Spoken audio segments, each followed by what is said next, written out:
Donc, le fantôme de la transparence. Hein, et en fait, j'espère que je ne vais pas vous décevoir parce que le texte n'est pas vraiment, ce que je vais vous raconter n'est pas trop technique. Il y a de la technique et des nouveautés techniques, mais elles sont assez rares. Mais je pense que j'ai passé l'âge où on joue à la course à l'échalote technique. Et je me suis rendu compte, en vieillissant, je me suis posé la question de Bernanos, qui se pose dans les grands cimetières sur la Lune. Il dit qu'importe ma vie, je ne voudrais pas rougir de mon enfant, je ne voudrais pas qu'elle soit conforme jusqu'au bout à l'enfant que je fus. Et je me suis dit, est-ce que je peux expliquer la logique à l'enfant, ou presque enfant, qui a commencé à faire de la logique? Parce qu'on apprend tellement, avec la technique, on apprend tellement à trahir, en fait, tout ce à quoi on croyait, et à rire ça devient ridicule presque les choses qu'on croyait quand on dit. Est-ce qu'on peut se poser les questions? Et je me suis posé vraiment les questions de la logique, donc il a fallu absolument revenir aux choses, et il a fallu resubstantialiser la logique. Donc la logique est par nature une chose sans substance, parce que c'est une connaissance abstraite, c'est un raisonnement abstrait, c'est un peu la raison pure, pour reprendre un mot de Kant, c'est un peu la raison pure, et donc c'est normal que la logique techniquement soit comme ça. Le problème, c'est que de la mauvaise philosophie, disons, à partir de 1925, Russell, disons, pour simplifier, ont complètement enlevé toute signification à cette logique. Du coup, elle a perdu toute résonance, toute sa substance. Et en fait, des gens que j'ai connus, en particulier Georg Kreisel, je pense qui m'a beaucoup influencé, jamais été capable de comprendre. Il pouvait que dire des méchancetés. La méchanceté très, très intelligente, mais dire que des méchancetés, parce qu'il ne comprenait pas, il avait perdu le sens. Et la resubstantialisation a commencé en fait avec l'informatique. C'est l'informatique qui a redonné une substance à la logique. Et en fait, on découvre que c'est assez étonnant, parce que la logique, en fait, elle est absolument partout. Elle est en politique, elle est en art, elle est en économie, elle est dans tous les domaines d'activité, non pas dans le sens idiot de modèles à 3 sous, hein, comme on nous fait, genre modèle de Kripke, ce genre de bêtises, hein, mais vraiment au niveau de questions sur le format, sur ce que c'est, comment est-ce qu'on organise le raisonnement, où est-ce qu'on place les choses, pourquoi est-ce qu'on place les choses. Et bien entendu, il y a une référence, il y a une seule référence, quand on réfléchit à tout ça, c'est Kant. C'est la référence, ça revient toujours à Kant. Non pas qu'il ait raison, il a 200 ans, donc il a dit beaucoup de bêtises, mais il a posé les questions. Il a posé exactement les questions aux bons endroits, donc on va en... C'est profondément kantien, bien que je n'ai jamais lu une ligne de Kant, mais bon, c'est pas besoin d'avoir lu Kant pour être influencé par Kant. Hein. Il faut mieux, parce qu'autrement on vous dit toujours que c'est pas la bonne. Vous n'avez pas cité le bon texte, c'est pas la bonne traduction, c'est pas le machin, donc vous vous en sortez pas. Hein. Bon, alors commençons par le train fantôme. Donc une chose, donc on était dans l'envers fantomatique, donc. Une idée que nous avons tous sur la connaissance, c'est qu'on veut dépasser les apparences et on veut arriver à quoi? On voudrait arriver, on pense à la réalité dernière. La réalité dernière, au moment où vous avez dit. Et donc, comme tout train, quand on cache un autre, donc est-ce qu'il y a un train qui n'en cache aucun? Vous avez le train qui n'en cache aucun. Hein? Bon, est-ce que ça existe, ça? Hein? Et donc, il y a le fantasme qui aurait quelque part un envers du monde explicite et immédiat. Alors, si vous entendez des mots, vous voyez tout de suite que ça saute vers des choses un peu douteuses qu'on appelle la sémantique. Alors, la sémantique, elle va en prendre un coup, hein, je vous préviens. Mais on va par contre répondre à ce genre de choses, en tout cas trouver ce qu'il y a là-dedans d'intéressant et ce qu'il y a là-dedans d'idiot. Hein. Bon, c'est à la fois des projets intéressants et des projets idiots. Hein. Alors, la réponse au train fantôme, ce train fantôme s'exprime par 3 ismes qu'on peut appeler réalisme, scientisme ou totalitarisme. C'est à peu près la même chose. Hein. Ça réfère à une réalité, ou à la science, ou à un univers, qui sont dévitalisés. Pourquoi ils sont dévitalisés? Parce qu'ils ne sont pas soumis au doute. Et imaginer une vie qui ne soit pas soumise au doute, eh bien, on ne la vivrait pas. Hein. Si Vous voyez ce que je veux dire? Bon, et en fait, ce que nous apprend la science, c'est que la réalité n'est pas réelle. La science n'est pas scientifique. Et l'univers n'est pas universel. Quand on a compris ça, à partir du moment où on a compris ça, on peut commencer justement à réfléchir et à redonner un sens à ces choses-là, à les revitaliser, si vous voulez. Hein? Mais en fait, je me rappelle avoir discuté avec un collègue et je me suis rendu compte, il m'a sorti une réponse à la Dmitri Karamazov. Il m'a dit, si la réalité n'existe pas, tout est permis. C'est Dmitri Karamazov, hein, si Dieu n'existe pas, tout est permis. Et en fait, c'est quoi la réalité, c'est quoi le réalisme? C'est les petites roulettes. C'est les petites roulettes qu'on a sur le vélo. Hein, c'est des béquilles ou c'est des ceintures de natation. Et de quoi ont peur les réalistes? Eh bien, ils ont peur de se trouver tout nus dans le grand bassin et de se noyer. C'est ça. Donc là, on a besoin de ça et on pense que si on n'a pas de réalité, si on n'a pas ce type de référence, eh ben, on ne pourra pas fonctionner. Alors, l'envers fantomatique, il est composé en de trois éléments. Il y a d'abord une espèce de charcuterie où sont accrochées les réponses, comme des saucisses. Donc vous avez toutes les réponses qui sont là et vous allez décrocher les réponses. Oui, ce sera ma première question, mon premier problème. Qu'est-ce qu'une réponse? Hein? Après, deuxièmement, c'est un univers en prise directe. C'est un univers, j'emploierai le mot, pris de l'italien, qualunquiste, mais si vous voulez, c'est un univers populiste. Le populiste est un peu trop politique pour mon goût, mais c'est un univers donc en prise directe. Il n'y a pas de tri. Vous voyez, Anti-Kant va nous dire qu'il y a un tri pour choisir les bonnes questions, mais là, dans l'envers fantomatique, il n'y a pas de tri. On est en prise directe. Hein? On pose directement les questions. C'est prologue, si vous voulez, poser la question et la machine répond. Hein? Bon. D'autre part, cet envers est univoque. Il n'y a pas de doute. On ne doute pas, il n'est pas soumis au doute. Voilà un petit peu ce qu'il y aurait dans ce train fantôme. Hein? Bon. Et le théorème d'incomplétude, c'est le résultat climatérique de la logique, sépare vraiment deux époques, deux ères. 1931, il sépare la logique du 19e siècle, qui est scientiste, réaliste, hein, bon, qui survit à travers la philosophie analytique, qui date de 1925, hein, bon, donc qui date d'avant à peu près, hein, qui date donc d'avant le théorème d'incomplétude.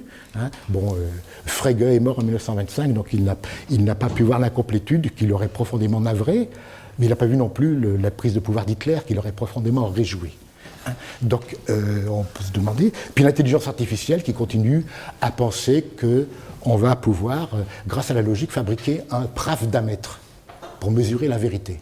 Hein, bon, et la logique du XXe siècle, qui est, que je qualifierais de déréaliste. C'est-à-dire qu'elle n'a pas cette vision simpliste de la logique, et elle verrait plutôt la logique comme une médiation entre le rationnel et l'irrationnel. Alors bon, la logique du XXe siècle commence vraiment dans les années 30.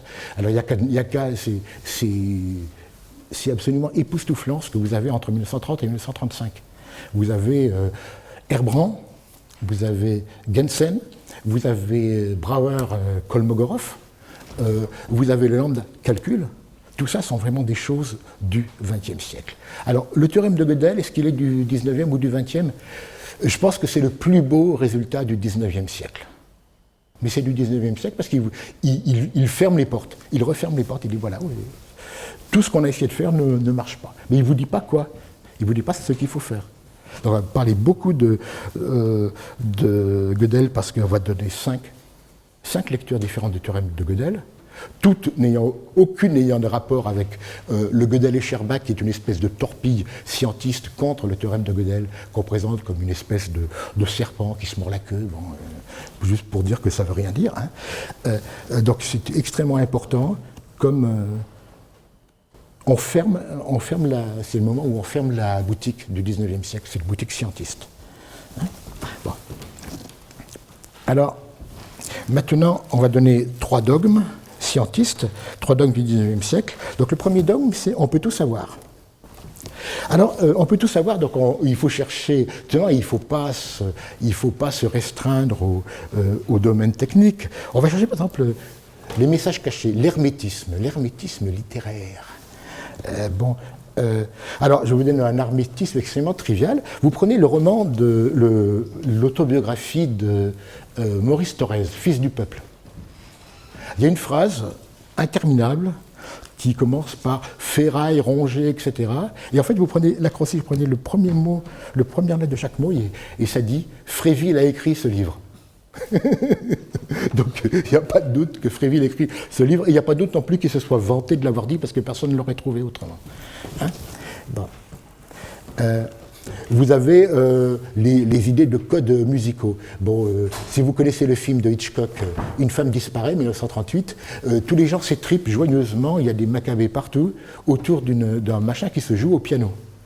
Il est évident qu'on ne peut pas mettre le code de quoi que ce soit dans un air qu'on peut entendre au piano.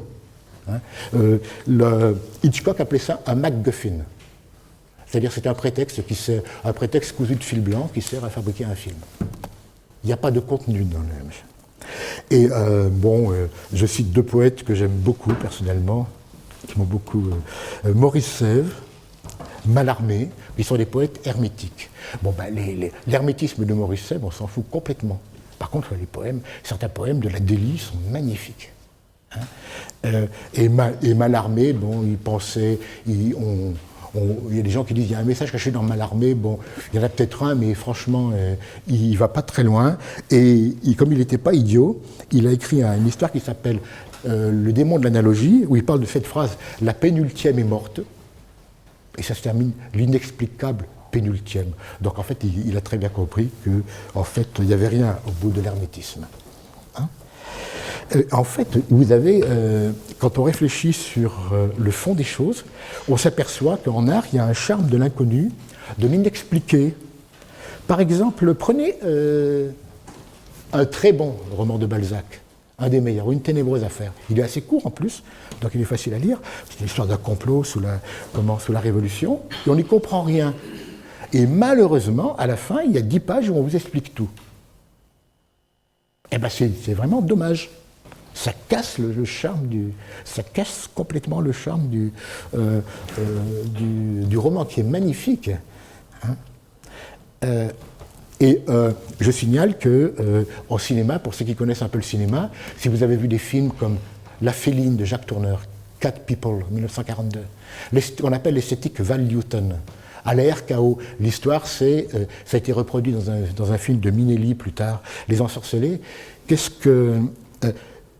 À quoi ressemble un homme déguisé dans un costume de chat? Et la réponse est, il ressemble à un homme dans un costume de chat. Donc ne montrons pas les chats.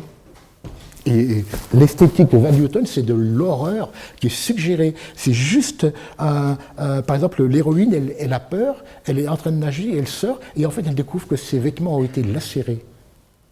C'est tout. C'est beaucoup plus fort.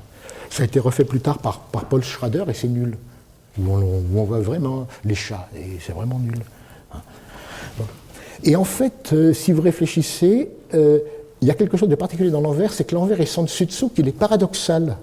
C'est-à-dire que dans le monde de l'envers, les choses seraient comme retournées. Alors vous avez un très bel exemple, je vous conseille d'acheter le livre, s'il existe encore. On a démonté les tentures de l'Apocalypse d'Angers, et en fait, à l'envers, il travaillait de manière extraordinaire en 1380. L'envers était aussi bien que l'endroit. Et l'envers n'a pas pris la lumière.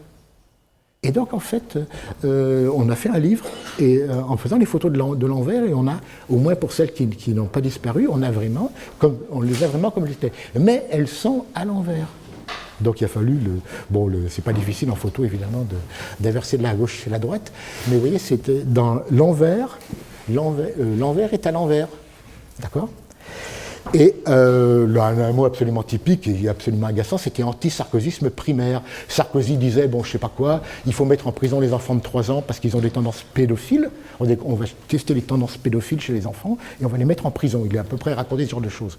Et alors on vous dit, mais ne faites pas d'anti-sarkozysme primaire, parce que vous n'avez pas compris. Le fait qu'il dit des choses aussi bêtes, c'est de signe de sa profondeur. Ses ailes de géant l'empêchent de marcher, vous voyez. Et moi, j'ai entendu dire plusieurs fois que la logique à 3 valeurs expliquait la télépathie, par des sources différentes. Des gens parlant dans un train, en disant j'ai quelqu'un qui a fait un truc sur la télépathie, et en fait, il explique ça par la logique à 3 valeurs qui explique tout. Bon, ceux qui connaissent la logique à 3 valeurs savent que c'est le système le plus nul qui existe. Je ne sais pas comment il peut expliquer la télépathie, mais vous voyez, dans le monde à l'envers, le rationnel devient irrationnel. Hein? Et c'est absolument résumé par le succès du graveur Escher. Escher, bon, c'est un graveur extrêmement ennuyeux, académique. C'est pas, je sais pas, des grands graveurs, vous prenez Dürer, ça c'est un graveur Escher. Bon, franchement, c'est un tâcheron. Hein. Mais on a inventé en France, c'est le groupe du Matin des magiciens qui a inventé ça. Moi, je l'ai vu parce que je l'ai vu en 63. Je l'ai lu en 63 dans la revue Planète, la revue du Matin des magiciens, que Escher était un ésotérique qui en fait anticipait les théories géniales d'Hitler, parce que c'est toujours autour d'Hitler et des nazis, etc. Bon, le genre de truc. Hein. Et donc tout ça c'est avant Gödel et Scherbak. Et vous avez un film italien, un film gore de Dario Argento qui s'appelle Suspiria, où ça se passe Escherstrasse, et dans des salles décorées d'après des dessins d'Escher, le sang jaillit sur les murs, on fait des crimes rituels, etc. Donc, vous voyez, ce mélange d'apparences académiques ennuyeuses pour cacher quelque chose d'absolument... Vous voyez, derrière ces apparences se cache quelque chose qui est exactement le contraire. Hein. Et bon, bien entendu, c'est exprimé, on peut tout savoir, par le fantasme de Big Brother, hein, qu'on retrouve récemment dans la NSA, mais évidemment l'inventeur de tout ça, c'est un homme nommé Jeremy Bentham, qui était, avant d'avoir été mis en lumière par Foucault, c'était la tête de turc de Karl Marx. Hein, et Jeremy Bentham, c'était vraiment l'espionnage universel, et vous étiez espionné à tout moment, et en ne sachant pas, parce qu'il voulait que les gens soient terrorisés. C'est Bentham, qui est l'icône des libéraux, maintenant, était quelqu'un qui était absolument opposé à toute forme de liberté humaine. Hein, bon, et donc c'est ce genre de choses. On pense ça, et pourquoi ça ne marche pas, ce dogme, on peut tout savoir. La NSA, bon, on sait qu'ils observent absolument tout, ils sont en train d'enregistrer ce que je fais, peut-être que vous travaillez pour la NSA, et ils ont absolument tout, mais le problème, c'est que leurs informations sont massives, il y en a beaucoup trop. Et en fait, et on y arrivera dans le deuxième exposé, c'est que il y en a trop, c'est qu'il faut traiter ça techniquement. Traiter ça techniquement, ça s'appelle un format. Et si vous vous demandez pourquoi, en ayant les informations sur le 11 septembre, ils n'ont rien fait, ben c'est tout simplement parce que le format leur a dit que les talibans étaient des gens adorables, qui venaient d'ailleurs juste de tuer Massoud, on ne peut pas faire mieux. Pour être adorable pour les Américains, ils ont tué Massoud 2 jours avant. Donc la CIA a dit c'est des gens adorables. Mais ils avaient de l'information. D'accord. Donc, vous voyez, donc on peut tout savoir, mais c'est pas possible puisqu'il y a un problème de format. Donc on peut tout comparer. Alors, c'est un truc... est-ce que je l'écris Donc, on peut tout comparer, c'est se ramener dans un univers unidimensionnel. Donc, vous savez tous que nous, ici, dans cette salle, nous sommes tous comparables. On va tous nous mettre sur une ligne, puis on va à chaque fois tous avoir un indice bibliométrique. Donc, celui qui aura le plus gros, ce sera le meilleur. Et puis après, bon, vous voyez, il n'y a aucune espèce de... bon, et bien entendu, c'est pas possible. Faut-il mieux être riche et bête ou pauvre et intelligent? Ben, je dirais que la réponse, ça dépend des pays.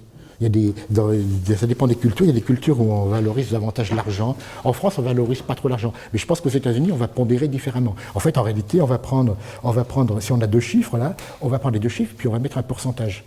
Et puis suivant les pays, on n'aura pas la même comparaison. Mais fondamentalement, c'est pas comparable. C'est un truc à deux dimensions. On ne peut pas comparer des vecteurs. Hein, bon. Et c'est très bien représenté par le jeu oriental caillou, feuille, ciseaux. Et donc chaque fois que vous en mettez deux ensemble, il y a une comparaison. Mais globalement, il n'y en a pas de meilleur que d'autres. C'est ce qui fait ce qui fait que le jeu est amusant d'ailleurs. Hein. Et alors, on a dans le DOM, on peut tout comparer. Il y a effectivement derrière, donc le feuilleton complotiste, c'est-à-dire l'explication unique du monde. Alors, un truc relativement réussi, c'est le Juif errant, ça va dater de 1843 de Gensu, et qui explique tout par un complot des Jésuites. Les Jésuites veulent s'emparer du monde, et c'est relativement crédible. Pourquoi ? Parce que les Jésuites, c'est un truc qui existe vraiment, c'était vraiment une congrégation redoutable. Bon, il n'y a aucun doute là-dessus. Mais vous avez le magnifique film de Feuillade, Les Vampires, qui est là d'il y a 100 ans, et vous explique une espèce de complot, et c'est complètement débile, c'est des poignées de main paralysantes, des maladoules, machin. Et par contre, c'est un très beau documentaire sur le Paris d'il y a 100 ans. Vous regardez, c'est assez touchant, si vous voulez, voir le monde comme il était il y a 100 ans, il n'y a pas mieux. Par contre, le complot, on repassera. Hein. Et donc, vous avez, j'ai mentionné déjà le Matin des magiciens, 1961, ça fait beaucoup de succès dans ma jeunesse, hein, et c'est l'idée qu'on a des rayons X du savoir. Alors, ils sont allés chercher beaucoup de choses. Hein. Ils sont allés chercher un truc qui s'appelle le paradoxe de Banach-Tarski, qui est une variation technique sur un truc assez banal, qui est le fait qu'avec l'axiome du choix, il y a des ensembles qui ne sont pas mesurables. Donc le Banach-Tarski, c'est juste, on découpe suivant des trucs non mesurables, donc ça n'a aucun sens mathématique réel, un machin en 5 morceaux, et puis on les remachine, et on a deux, au lieu d'avoir une sphère, on en a deux. Alors qu'est-ce qu'on nous dit ? On peut grandir et diminuer à volonté, hein. Je ne sais pas comment ils font, mais enfin, parce que bonjour le mixeur, hein. Et pour atteindre quoi ? Je l'ai lu, sa situation exacte, c'est dans le Matin des magiciens, pour atteindre ce point transfini d'où l'univers serait perceptible. Voilà ce qu'on nous raconte des mystagogues il y a 50 ans. Hein, bon. Et bien entendu, on ne peut pas oublier les forces occultes. Alors il y a deux versions des forces occultes. Il y a la version négative et la version positive. Alors la version négative, c'est celle du grand Satan. Hein, donc, en 1903, l'Ohana, la police secrète russe, a fabriqué le protocole des sages de Sion, qui est une espèce de variation sur les juifs errants, mais là, c'est plus les jésuites, c'est les juifs qui ont décidé de s'emparer du monde. Bon, vous avez entendu parler de l'axe du mal de George W. Bush. Imaginez Saddam Hussein, Kim, je ne sais pas quel Kim de l'époque, ça change tout le temps. Et puis, je ne sais pas, il faut en mettre un troisième qui s'appelle Saddam, Kim, Fidel Castro, etc., dans une espèce de souterrain. Et ils se rendent dans un souterrain avec des masques, évidemment, on suppose, comme dans Tintin, pour qu'on ne les reconnaisse pas. Bon, c'est ça l'axe du mal. Bon, ça ne marche pas vraiment. Et la version positive des forces occultes, c'est les minorités studies. Et alors, donc vous prenez vous faites un cours de minorité studies féministes, c'est les femmes qui ont tout fait. Et alors, le pompon a été atteint par Kadhafi, c'est avec des minorités studies arabes. Shakespeare était un arabe. Ça s'appelait Sheikh Zubair, donc c'est les Arabes qui ont tout fait, donc pourquoi pas y avoir écrit les œuvres de Shakespeare, c'est vrai que... c'était un franc-maçon aussi, paraît-il. La franc-maçonnerie n'était pas inventée, mais ça fait rien, c'était un franc-maçon. Bon. J'ai vérifié, je vais poser la question, parce qu'on attribue tout aux francs-maçons, quand on est dans les... Et j'ai vérifié Shakespeare franc-maçon, j'ai trouvé Shakespeare franc-maçon. Vous cherchez Shakespeare homosexuel, etc. Vous cherchez toutes les possibilités de minorité. Ils ont absolument toujours tout fait. Bon. Et bien entendu, le tout comparé s'exprime par un dogme qui est le dogme de la traduction. Hein, les Italiens ont très bien compris traduttore, traditore. Hein. Et par exemple, donc ça a été exprimé par exemple par Joris Karl Huysmans, dans son livre, comment ça s'appelle, À rebours, 1885, il a un orgue à liqueur. Donc un orgue à liqueur, vous jouez la musique et ça fait des liqueurs. Ça a été repris par Boris Vian, hein, évidemment. Vous avez la correspondance entre les lettres et les sons. Par exemple, Shostakovich, il utilisait le thème que, si vous connaissez Shostakovich, ta ta ta ta, c'est DSCH. Bon, mais en fait, c'est pas vraiment honnête parce que d'abord, pourquoi est-ce qu'il traduit son nom dans une écriture allemande? Dans une autre, c'est simplement parce que, à mon avis, il a plutôt choisi le thème d'abord et puis après, il a trouvé une manière de l'expliquer. Bon.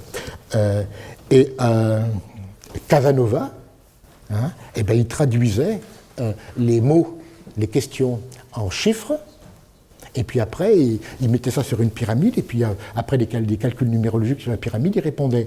Seulement, il ne se rappelait que du nombre de chiffres, de lettres de chaque mot. Donc, vrai et faux, par exemple, 4, ça donnait 4. Bon alors, si vous voyez déjà que avec ce genre d'erreur au départ, vous ne pouvez pas répondre sérieusement. Mais il dit dans ses mémoires que, heureusement, il avait pu lire en cachette les documents, et donc il savait comment répondre. Dans l'histoire d'Esther à Amsterdam, il raconte ça. Et alors, la question qui se pose, c'est, si vous faites Casanova en plus sérieux, est-ce que ça marcherait? Est-ce que vous obtiendriez un pravda-mètre en faisant une traduction injective, hein? On peut faire ça avec l'ordinateur. Alors ça, c'est vraiment une question. Et vous voyez, en tout cas, on voit très bien que c'est pas que des choses irrationnelles comme ça ont des versants pseudo-rationnels. On n'est pas loin, on est à la limite. Alors le dogme 3, on peut tout prévoir. Hein.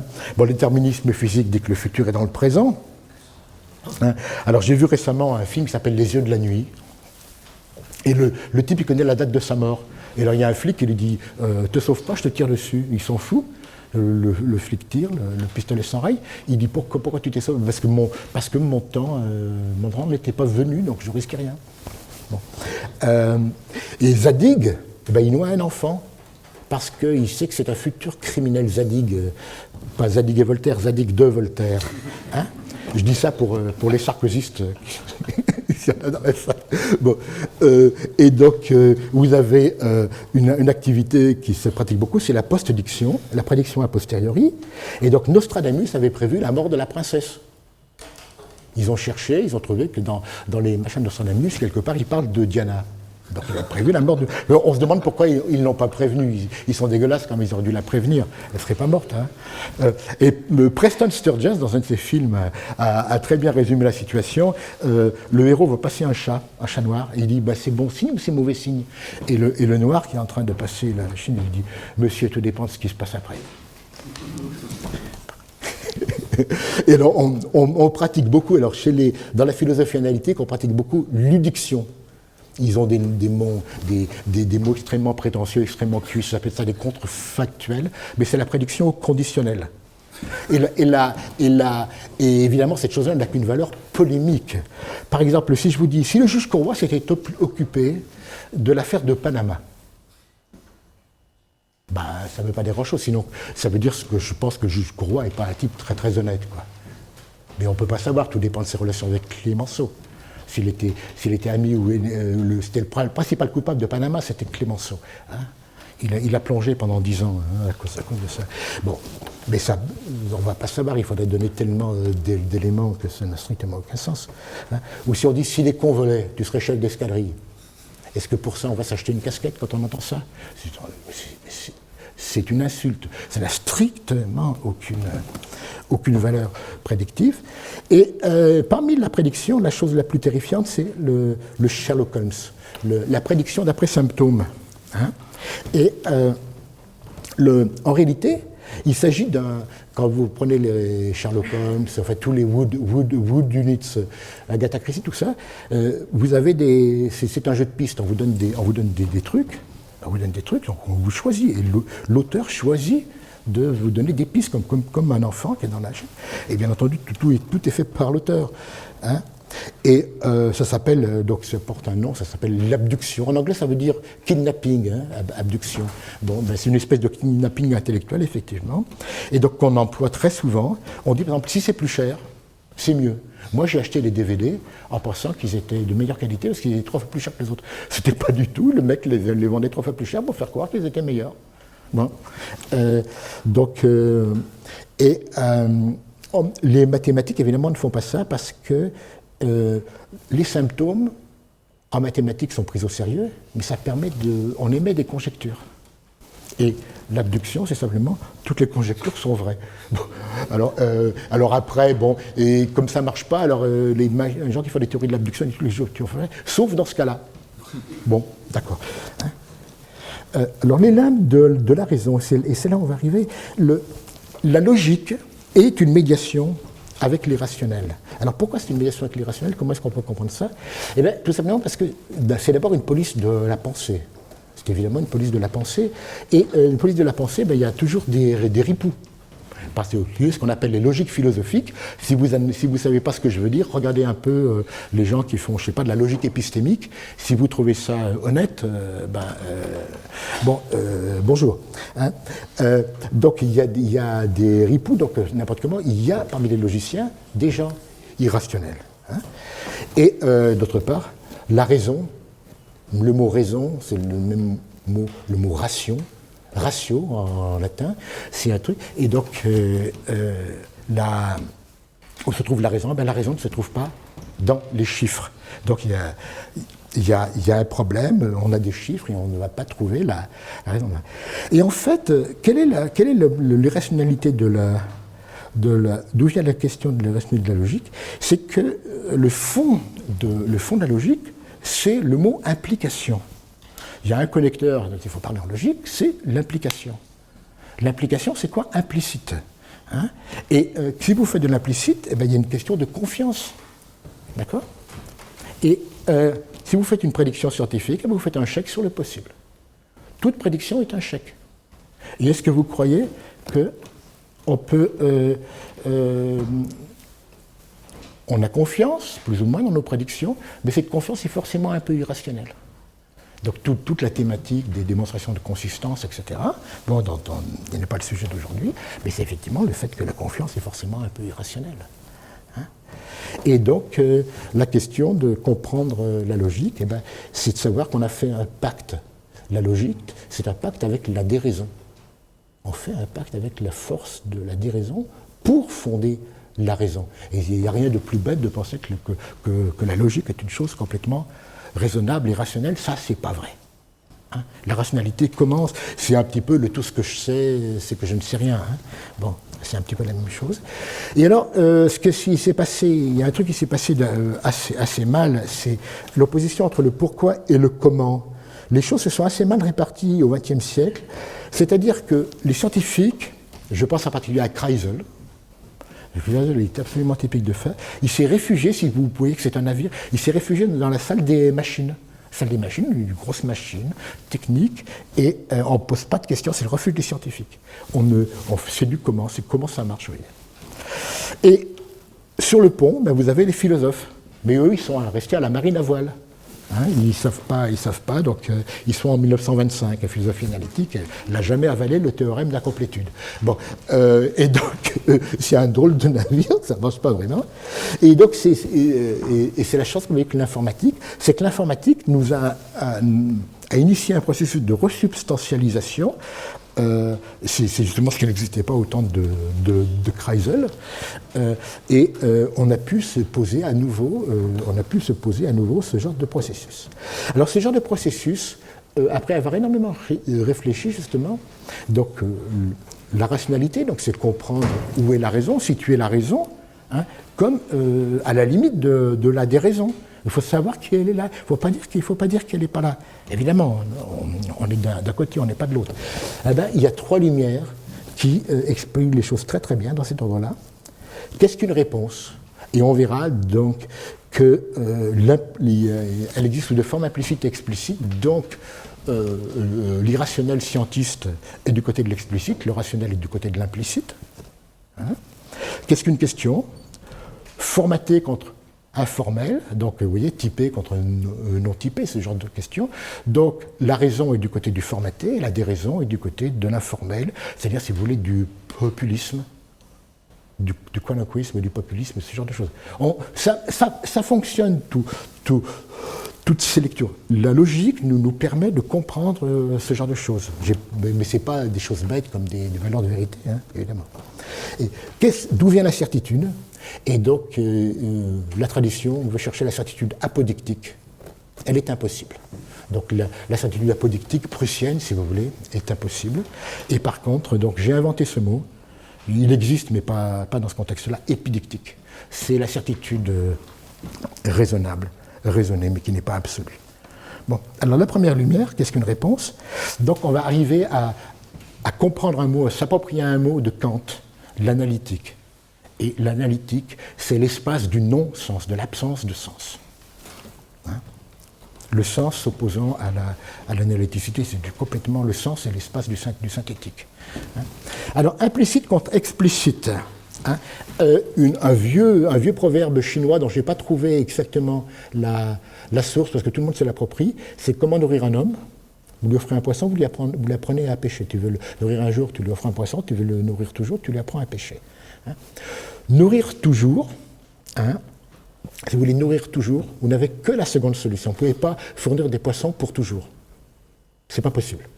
Il pourrirait, ou je ne sais pas quoi, ou si vous lui donnez un chèque pour rentrer chez un poissonnier, c'est pareil, c'est une solution implicite. Ça suppose que le poissonnier va être là. Bon, ce n'est pas une solution directe. Hein. Et les deux choses peuvent être mises en relation par la mise en contexte. Une méthode de pêche va vous donner un poisson, une demande précise va vous donner un poisson. Et si vous regardez la solution apprendre, en fait, elle est assez ambiguë. Est-ce qu'elle est implicite ou explicite? En fait, et là, il faut vraiment réfléchir. On peut faire la même discussion avec des typages, hein, tout un tas de trucs comme ça. Hein. Mais là, on comprend vraiment mieux. Eh bien, apprendre, c'est explicite si vous posez la question toujours. Parce que vous ne pouvez rien produire de mieux. Il n'y a pas de meilleure solution de jour. Par contre, par rapport à un jour, elle est implicite. Parce que si vous savez comment pêcher, ben, il faut encore aller le chercher. Hein. Vous voyez le boulot. Hein. Bon, alors, c'est quoi l'implicite? C'est le bureau des rêves. Le bureau des rêves perdus. Ou le bureau des rêves pas perdus. Hein. L'implicite, c'est ce qu'on n'a pas. J'ai pas d'argent. Ce qu'on n'a plus. Mon amour perdu. Ou ce que je ne veux pas voir. Parce que c'est trop emmerdant. Bon, c'est ça l'implicite. Hein. Et typiquement, l'opposition entre implicite et explicite, c'est le papier-monnaie, d'une chose implicite, contre le troc. Hein. Autrefois, c'était ma vache contre ta fille. Très efficace. Et maintenant, le papier-monnaie, on vend sa vache et puis après, on va acheter une fille. Hein, vous voyez, c'est pas la même chose. Il y a le passage par l'implicite, quelque part. C'est beaucoup plus efficace, vous êtes d'accord. On a beaucoup plus de choix comme ça. Et bien entendu, en informatique, on a vu le passage, c'est la calculette contre la table de logarithme. La table de logarithme était un truc complètement explicite qui contenait, je ne sais pas, les logarithmes de 1 à 11 000, par exemple, à 7 décimales ou quelque chose comme ça. Hein. Et la calculette, elle ne les contient absolument pas. Elle en contient un tel nombre que c'est implicite. On ne sait pas combien elle peut en produire, mais elle peut en produire beaucoup. Hein. Et en fait, la distinction essentielle qui est derrière, c'est constatatif contre performatif. Alors, dans ma jeunesse, j'ai écrit mes premiers articles, y compris l'article Linear Logic de 1980, écrit en 1986, avec une machine à écrire. Et la touche retour, chariot, était constatative, elle insérait une nouvelle ligne. La touche A imprimait un A, etc. etc. C'était constatatif, alors que l'ordinateur maintenant est performatif. J'appuie sur la touche retour, normalement ça lance l'exécution. C'est même profondément ambigu, parce que moi ça m'est arrivé d'acheter des choses en croyant aller à la ligne. Ça vous est arrivé à tous, je pense. Hein, quand on fait une erreur, on appuie sur la touche et en fait on a lancé un truc qui vous échappe. Alors, il y a une profonde différence entre les deux, c'est qu'il y en a un qui est incrémental, alors que l'autre est destructif.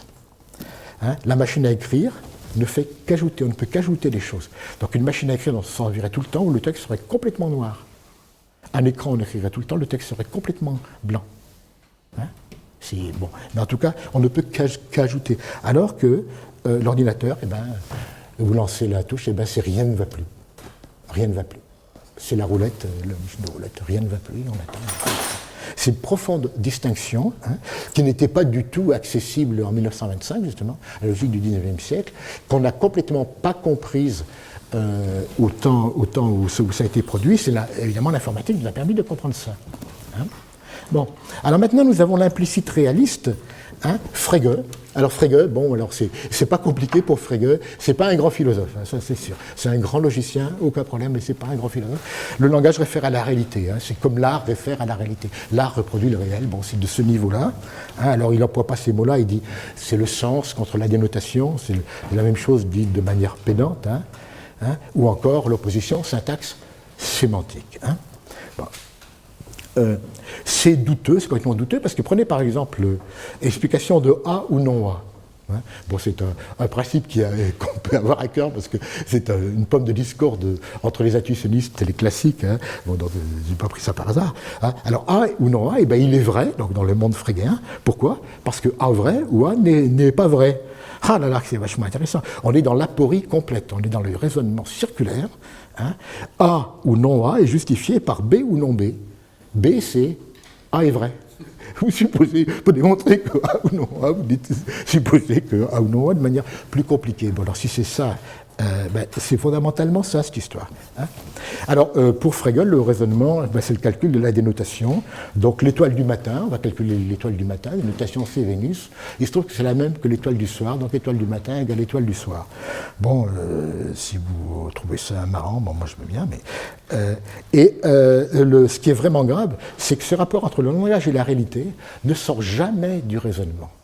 Vous n'êtes jamais devant, vous vous rappelez, comment il s'appelle, Magritte, ceci n'est pas une pipe. Si vous la sémantique d'une pipe, ça devrait fumer. La sémantique d'une pipe, pour ce type-là, c'est le mot pipe expliqué différemment. On vous explique quelque chose, c'est uniquement un truc de langage. Alors, si on veut comprendre qu'il n'y a vraiment pas de réalité, prenez la table de vérité de A ou non A avec 100 000 ou 1 million de variables, un nombre énorme de variables dedans. Vous n'allez pas me dire que vous allez faire le calcul, c'est pas possible. Aucune machine ne peut faire ce calcul, d'accord ? J'ai pris un nombre avec 2 puissances, ce nombre-là, même avec tous les gigas, téra, machin, on peut pas faire ça. Qu'est-ce que vous allez faire ? Vous allez dire, non, mais n'importe comment, je fais le calcul pour A, ça me donne vrai ou ça me donne faux, l'autre va me donner le contraire. Et donc A ou non A. Mais c'est un raisonnement. C'est un raisonnement. Vous voyez donc qu'il y a une imposture là, à dire qu'on va expliquer les choses par la réalité, parce qu'elle n'est pas là. On explique, donc le réalisme, en fait, c'est le déni de la réalité. Et pour ceux qui ne voient pas ce que je veux dire, regardez l'art réaliste socialiste, regardez ces prolétaires qui sont comme ça, et qui vont au travail joyeusement, etc. Moi, je suis d'origine prolétarienne, j'ai connu des prolétaires, et j'étais en plus dans les groupes gauchistes quand j'étais jeune, et j'étais absolument choqué. Ma famille n'avait aucun rapport, c'était pas des vrais prolétaires. Non, c'est le réalisme qui n'a pas de rapport avec la réalité. Le réalisme est un maniérisme. Bon. Et donc, tout ça, on va expliquer ça par le méta, c'est l'envers sémantique, et le méta, c'est grosso modo la syntaxe écrite en caractère gras. Et donc, en gras, parce que c'est plus pesant, donc c'est plus réel. Mais c'est strictement la même chose. Et donc, il s'agit simplement d'une réification des abstractions, et ça rappelle le mot de Voltaire. Dieu a créé l'homme, si on dit que Dieu a créé l'homme, mais l'homme ne lui a bien rendu, c'est la même chose avec la réalité, la sémantique. La sémantique est créée à l'imitation du langage, et non pas le contraire. J'ai pas dit, ça n'épuise pas tout ce que je vais dire sur le sujet, mais en tout cas comme fondement, ça épuise complètement. Alors le jeu du XIXe siècle est évidemment réaliste, et en particulier, il ne donne aucun statut aux démonstrations. vous vous apercevrez que la démonstration, c'est juste un truc commode pour faire un calcul de dénotation, mais on se fout complètement des systèmes. Ces systèmes qu'on dit à la Hilbert, bon, des systèmes d'axiomes et de règles, c'est à peu près n'importe quoi. L'exercice consiste en général à avoir le moins d'axiomes et de règles possible. Alors vous voyez un petit peu, on se fout complètement de ce que c'est qu'une démonstration. Hein, vous voyez, donc, hein. Et donc, en particulier, c'est basé sur le règne de l'axiomatique, c'est-à-dire de l'arbitraire. Je rappelle qu'en grec moderne, axiomatikos veut dire officier. Alors, ce n'est pas un signe ni de liberté, ni d'intelligence. D'accord? Et encore moins de logique. Bon. La logique du XXe siècle, hein, la chose fondamentale qu'on peut voir, la logique du XXe siècle, c'est l'implicite suspendu. Parce que si vous voulez, le danger de parler d'implicite, d'explicite, c'est d'essentialiser l'implicite et l'explicite, de penser que vous allez avoir quelque part à un endroit où vous allez avoir un univers explicite de référence, et puis un univers implicite auquel il refaire. Si vous voulez refaire de manière un peu moins bête, parce que c'est vrai que un peu moins tarte, si vous voulez, ce qu'a fait Frege. Hein? Et en fait, cette distinction est relative contextuelle. Alors, je vous donne un exemple. Prenez le papier monnaie. Prenez le papier monnaie.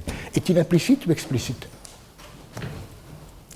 Eh bien, si vous avez un chèque, en général, un chèque, c'est la chose vraiment implicite, que vous voulez faire, en général, vous n'êtes pas trop sûr, le mec un peu douteux de l'échec, vous vous dépêchez d'aller à la banque pour avoir du papier monnaie. Donc, le papier monnaie, là, est explicite.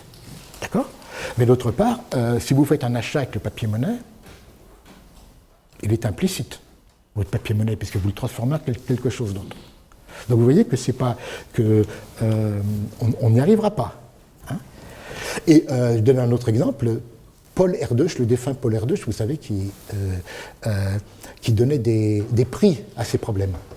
Donc c'était des chèques pas énormes. Mais si vous aviez un chèque de Paul Erdős, est-ce que vous le mettiez en banque?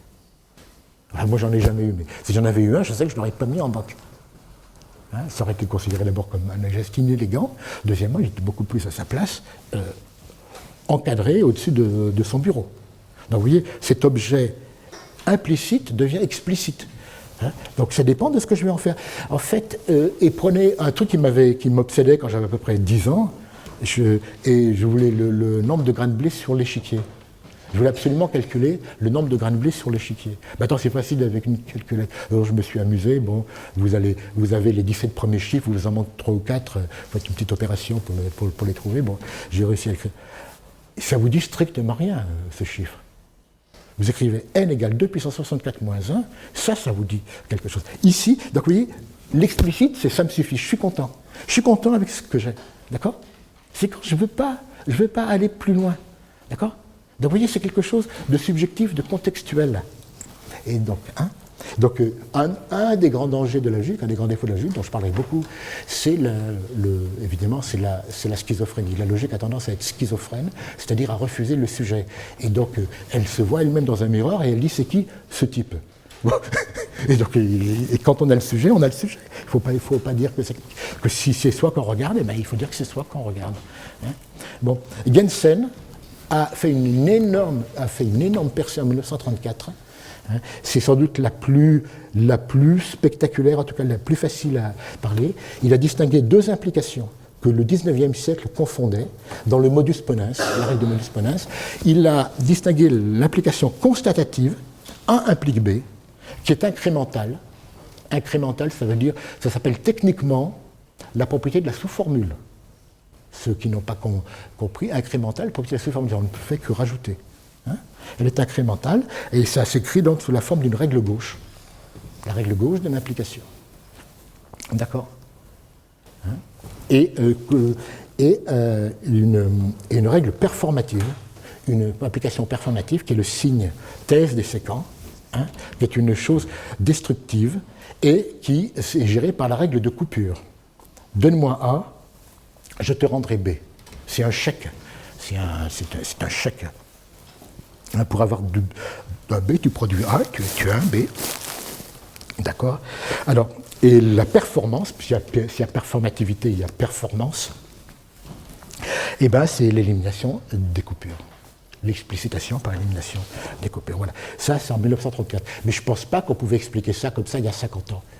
En tout cas, du temps de Kreisel, moi j'ai jamais entendu expliquer ça comme ça. C'est l'informatique qui nous permet de comprendre ça. Hein, cette distinction entre... Et vous voyez que l'implication, c'est comme les deux situations du retour Charlot. C'est ambigu. Mais c'est parce que les choses sont fondamentalement ambiguës. Hein, d'accord, contextuelles. Et alors, c'est assez marrant parce que Lewis Carroll, pour une fois qu'il n'était pas en train de courir après les petites filles, après Alice Liddell, hein, bon, vous savez d'ailleurs que la famille a rompu avec Lewis Carroll à cause de on ne sait pas trop quoi, parce que l'exécuteur testamentaire a détruit 6 pages du journal au moment de la rupture avec la famille d'Alice Liddell. Donc on est dans le droit de supposer ce qu'on veut. En tout cas, c'est sûr qu'il était amoureux fou de cette petite fille. Bon, après, le reste, c'est de l'ordre de la conjecture. Bah, pour une fois, il a fait de la logique. Il s'est rappelé qu'il était logicien à Oxford. Et il a fait de la logique. Et il a fait un dialogue entre Achille et la tortue. Et en fait, Achille, en termes modernes, c'est incompréhensible si vous prenez le temps, mais en termes modernes, c'est très simple. Achille, il utilise la conséquence, alors que la tortue utilise l'implication. Hein, et en fait, qu'est-ce que fait la tortue? Elle dit non, mais la tortue ne veut pas de conséquences, elle veut que de l'implication, et donc elle suspend l'implicite. Au lieu de faire une coupure sur A, elle met A implique A sur la gauche. C'est marrant, ça n'a été découvert, cette chose-là n'a été découverte techniquement. Kreisel m'a dit que c'est Schutte qui avait fait cette remarque en 1950. Ben évidemment, mais c'est pas aussi net dans le texte de Lewis Carroll. Bah, n'importe comment, Lewis Carroll, il ne connaissait pas le calcul des séquences. Bon, donc déjà, il ne pouvait pas faire ça. Et alors, vous pouvez débloquer cette suspension, parce qu'évidemment, vous avez mis A implique A sur la gauche, vous faites une coupure sur A implique A, avec A implique A, et bien évidemment, vous débloquez la chose. Alors, en termes d'informatique, ça correspond à quoi? Ça correspond à suspendre l'exécution. Typiquement, là, quand je tape des textes avec du PostScript, le PDF LaTeX, il ne veut pas marcher.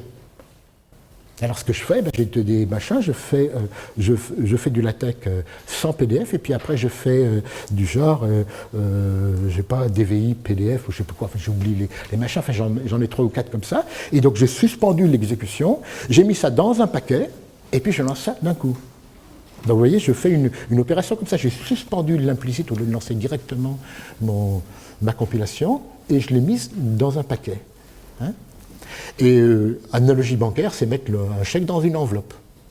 Au lieu d'apporter le chèque à la banque, vous mettez le chèque dans une enveloppe et vous mettez l'adresse de la banque dessus. Évidemment, ça se débloquera si vous envoyez le chèque.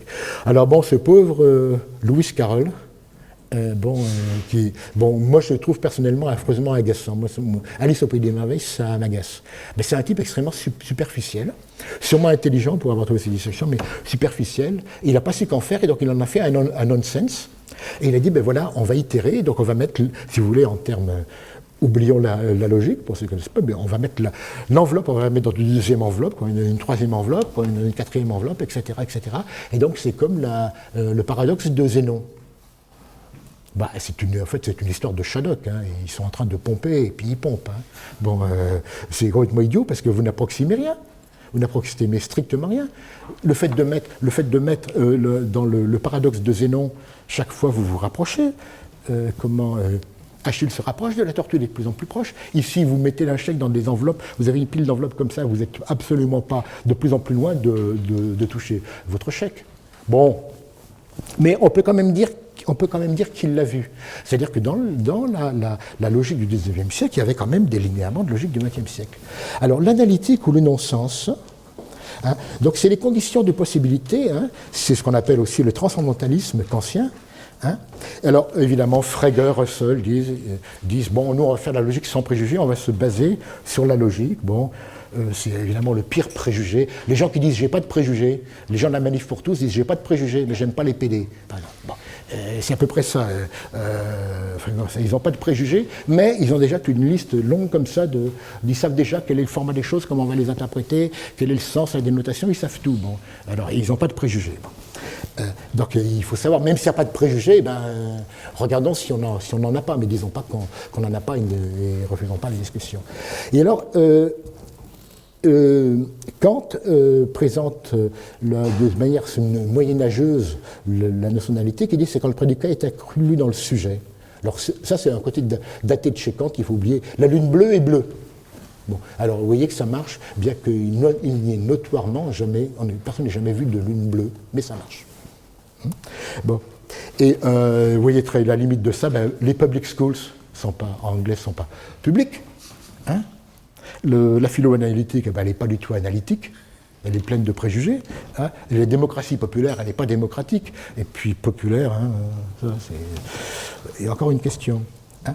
Alors, Kant pensait que la logique était analytique, mais il avait en tête une logique très ancienne, celle du XVIIIe siècle, qui était quand même pas très très loin de celle d'Aristote. Et en fait, c'est une logique qui n'est pas vraiment prédictive. C'est pas une logique... Hein. Alors que il disait en même temps que les mathématiques sont synthétiques. Or, la logique du XIXe siècle, qui a énormément de qualités d'ailleurs, hein, je dis simplement, à part son scientisme, le travail qu'ont fait les gens, dont Frege et Dedekind, etc., c'est de montrer qu'elle contient les mathématiques. Donc évidemment, les mathématiques sont synthétiques, hein, ça veut dire qu'il y a un sens, ça veut dire qu'on s'engage, hein, qu'il y a un engagement. Hein. Et bien, évidemment, il faut mettre les deux choses ensemble. Donc, tout simplement, Kant avait la mauvaise logique en tête, hein, et la logique a changé. Alors, analytique, ça veut dire tout sur la table, y compris la table. Alors, c'est extrêmement important, le y compris la table. Hein. Donc, un rapport de police, par exemple, est analytique.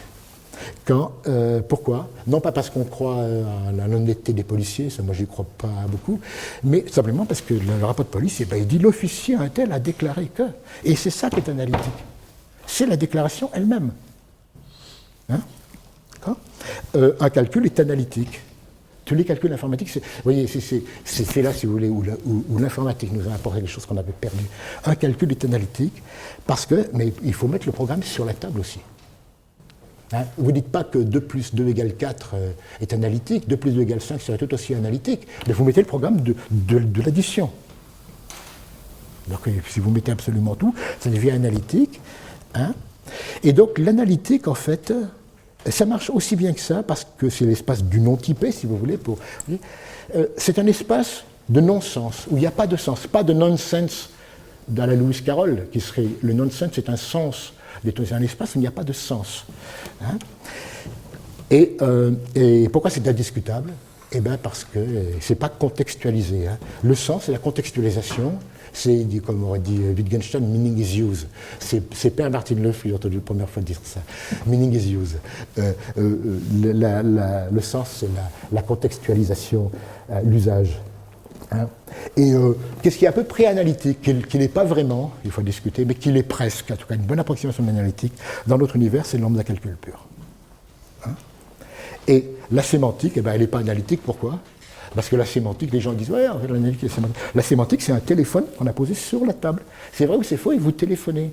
Mais qu'est-ce qu'il y a à l'autre bout? Il n'est pas sur la table. Vous supposez un truc, une référence infinie. Donc c'est pour ça, c'est ça l'imposture de la philosophie analytique, c'est la sémantique qui n'est pas sur la table. Et donc voilà, dernier transparent, le grand fossé, ça va aller? Oui. Le grand fossé, donc pour moi, donc, mes références de logique, c'est pas du tout les âneries habituelles, Lewis Carroll, Gödel et Scherbach et tous ces trucs. Je sais pas, le type qui dit toujours vrai contre le type qui dit toujours faux, etc. Pour moi, c'est pas de la logique. Par contre, Borges, ça c'est de la logique. Borges est vraiment quelqu'un qui pense en termes logiques, même s'il n'a pas le sens logique. Et la bibliothèque de Babel est quelque chose d'absolument merveilleux. Tous les livres possibles. Et il donne même le format des livres, le nombre de pages, etc., le nombre de symboles, etc. Il a vraiment réfléchi comment on faisait une bibliothèque de tous les livres, évidemment. Et donc, évidemment, vous poussez un peu Borges. Bon, il ne fait pas ça, mais on sent très bien qu'il t'enverra. Vous cherchez le grand livre des réponses. Dans cette bibliothèque, il y a le grand livre des réponses. Évidemment, vous savez que la diagonalisation le réfute. Alors, l'informatique nous réfute ça de manière beaucoup plus intéressante, parce que maintenant, on a des bibliothèques numériques. La bibliothèque de Babel, vous pouvez la faire de version numérique. D'accord? Et comment elle se passerait, là, le livre paradoxal? Eh bien, tout simplement, il ne s'afficherait pas. Vous aurez la petite roue et le symbole, il n'arriverait pas parce que ce serait pris dans une boucle sans arrêt de d'accord, hein, voilà. Et donc, qu'est-ce que ça nous dit, cette espèce de réflexion qui part de la bibliothèque de Babel? C'est un petit peu donc pour éviter les références techniques, parce que dès qu'on entre dans la technique, on ne comprend plus rien. Il y a ceux qui la comprennent, ceux qui ne la comprennent pas, et ceux qui en plus qui l'utilisent comme incantation et juste pour noyer le poisson. Hein. Comme dit Nietzsche, ils agitent l'eau pour avoir l'air profond, ils font de la boue pour avoir l'air profond. Hein.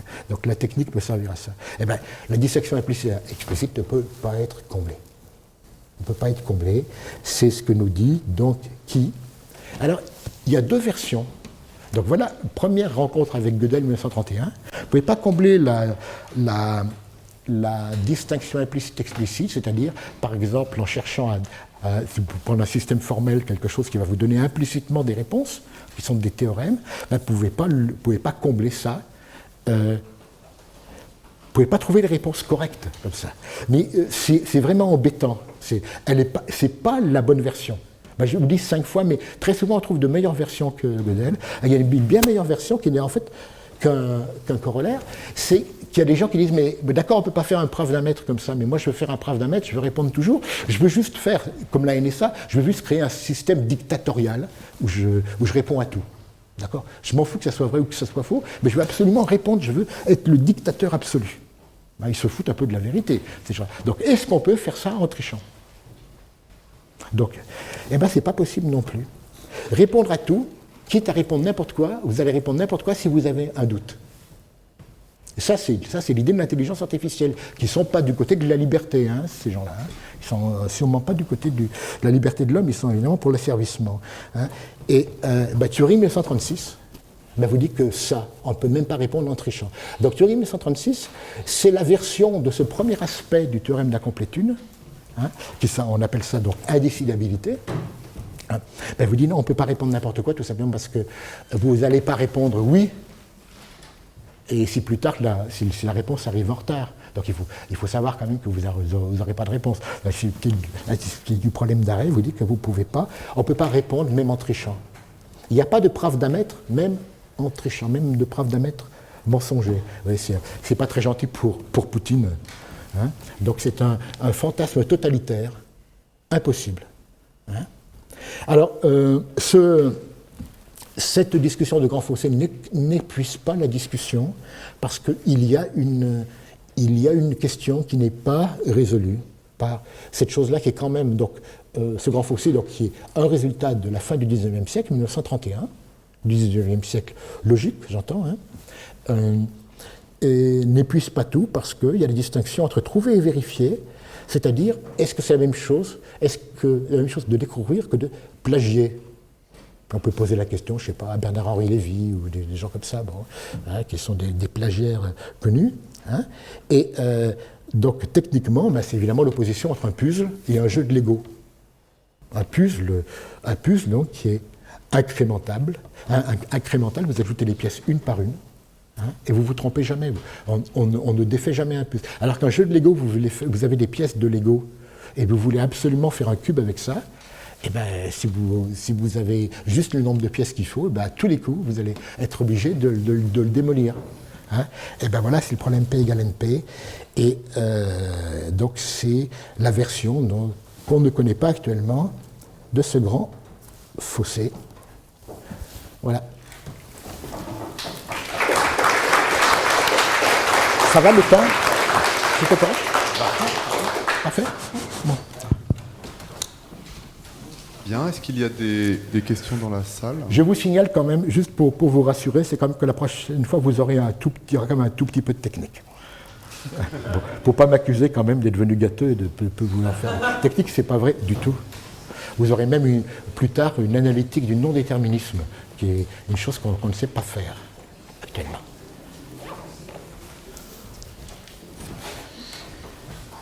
Bon. Des questions? Tous morts. Des questions, des réponses? Pas de questions? Qu'est-ce qu'une réponse? Voilà. Aujourd'hui, il y a que des réponses, il ne peut pas y avoir de questions. Bien, on vous remercie et puis saluons encore Jean-Yves.